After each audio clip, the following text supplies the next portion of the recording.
नौजवान, महंगाई, बेरोजगारी के मुद्दे पर और जिस तरीके से उत्तर प्रदेश को धोखा दिया है बीजेपी के लोगों ने, वो तमाम सवाल हम लोग जनता के बीच में उठाते रहेंगे। और सोचिए, आज G20 हो रहा है, यही बीजेपी के लोगों ने कहा था कि सांड और जानवर सड़क पर नहीं दिखेंगे। प्रधानमंत्री जी ने कहा कोई दिन नहीं जाता जिससे सांड से जान न चली जाए।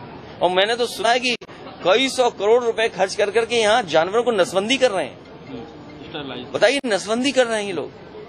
जिन जानवरों की रक्षा करनी चाहिए थी, हनुमान जी हम देखते हैं, बंदरों में हम हनुमान जी देखते हैं, बताओ उनकी नसबंदी कर रही बीजेपी के लोगों को। इसीलिए मैंने कहा ये रिलीजियस साइंटिस्ट हैं, ये रिलीजियस साइंटिस्ट ऐसे हैं, ऐसे एक्सपेरिमेंट करते हैं, खुद बुराई करें तो कुछ नहीं, अगर कोई दूसरा कुछ कह देगा तो उस पर आरोप लगा देंगे। ये sir, all India Muslim personal law board कह रहा है कि धार्मिक ग्रंथ का अपमान नहीं होना चाहिए।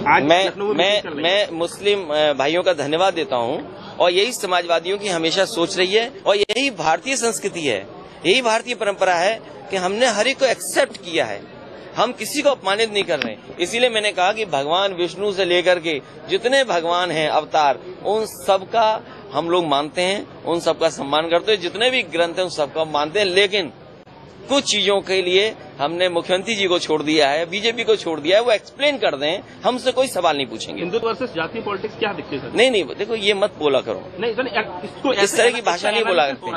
नहीं, ये आप लोगों को नहीं लिखना चाहिए। ये संविधान हमारा धर्म है, संविधान, और बाबा भीमराव अम्बेडकर जी ने कोशिश की जाति खत्म हो जाए, डॉक्टर राममनोहर लोहिया जी ने कोशिश की जातियां खत्म हो जाएं, नेताजी कोशिश करते रहे कि जातियों का भेदभाव नहीं हो, लेकिन कुछ चीजें सच्चाइयां स्वीकार करनी पड़ेंगी। मैं आज अगर किसी जाति का हूं, मैं अपने बेटे को दूसरी जाति का नहीं बना सकता, ये सच्चाई स्वीकार करनी पड़ेगी। इसीलिए मैंने कहा कुछ सवाल बीजेपी के रिलीजियस साइंटिस्ट हैं उन पर छोड़ दीजिए। जो रिलीजियस साइंटिस्ट हैं वो बताएंगे कि शूद्र कौन है, वो डिफाइन करेंगे। कम से कम हम हैं पढ़े लिखे, हमारे साथ बहुत सारे लोग पढ़े लिखे लोग हैं, वो भी जानना चाहेंगे।